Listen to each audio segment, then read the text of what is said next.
The hidden psychology of the XENNIAL generation. There's a generation that doesn't fit neatly anywhere. A generation that remembers house phones, busy signals, paper maps, video stores, and the strange pain of missing a TV show, because once it aired, that was it. But that same generation also remembers instant messaging, customizing online profiles, the early internet, and the excitement of watching the digital world arrive. They grew up in one world, and came of age in another. That is why many people born in the late 70s and early 80s often feel psychologically different from both Generation X and Millennials. Some people call them XENNIALs, and what makes them interesting is not just the label. It is the fact that they learn two completely different ways of living. They were raised in an analog world, a world where boredom had weight, a world where you could not instantly reach everyone, a world where making plans actually meant committing to them. If you told your friends you would meet them at 6, you showed up at 6. Not because it was romantic, but because there was no backup plan, no live location, no disappearing into your phone while you waited. That kind of world trained people in ways that are easy to overlook now. It trained patience. It trained tolerance for uncertainty. It trained independence. The world changed, and it changed fast. Suddenly there was email, mobile phones, chat apps, endless screens, and a completely new rhythm of life. And this generation was standing right at the edge of that shift. Young enough to adapt, old enough to remember what came before. That combination created a kind of psychological dual citizenship.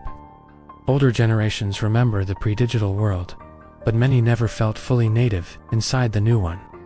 Younger generations moved naturally through digital life, but many never experienced the old rules of waiting, uncertainty, and disconnection. XENNIALs experienced both. They know how to hold an in-person conversation without reaching for a phone every few seconds. But they can also learn new platforms and technologies without feeling lost. They remember what silence felt like before constant notification. They remember what privacy felt like before everything became shareable. That creates a very particular mindset.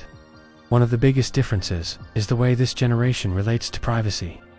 If you embarrassed yourself as a teenager in the analog era, that moment usually faded with time. It did not live forever on the internet. It was not archived in photos, clips, and posts. It simply dissolved into memory. And that matters psychologically, because human memory is supposed to be flexible. We naturally revise our past, but digital life changed that.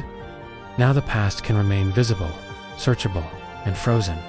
XENNIALs lived exactly at the point where life moved from being mostly remembered to being permanently documented. They were among the last people to have a childhood that could disappear. Maybe that is why they feel uneasy about how exposed life has become. There is another layer, instability. Many in this age group entered adult life when old promises about work and security were breaking down. They were told to grow up and trust the system. Then they watched the system become unpredictable. That leaves a mark. When uncertainty hits as you are trying to build a life, it creates a pattern. Even years later, part of the mind stays alert. Part of it keeps asking, what if this falls apart again? That is why many in this generation seem adaptable on the outside, but cautious underneath. They learned how to survive change. They carry an internal skepticism because they have seen too many systems change their rules halfway through. And then there is the paradox. They often grew up with more freedom.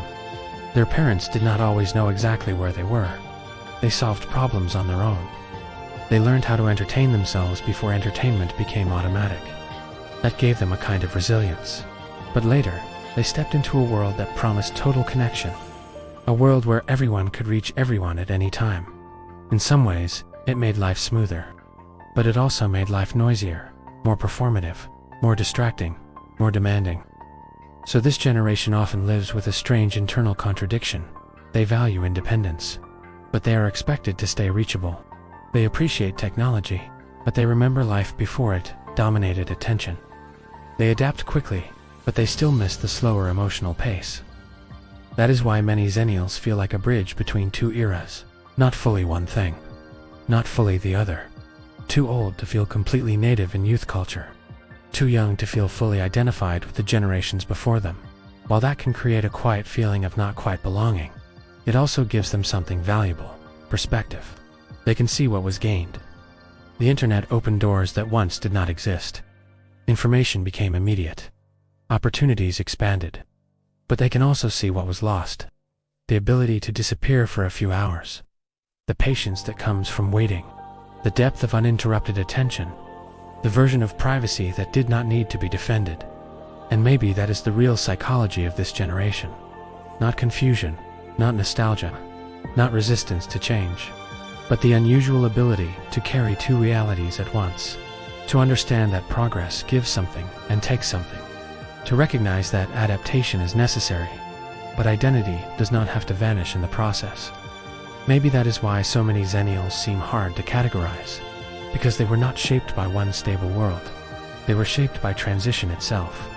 And when you grow up inside a major historical shift, you develop a rare skill. You learn how to change without completely losing yourself.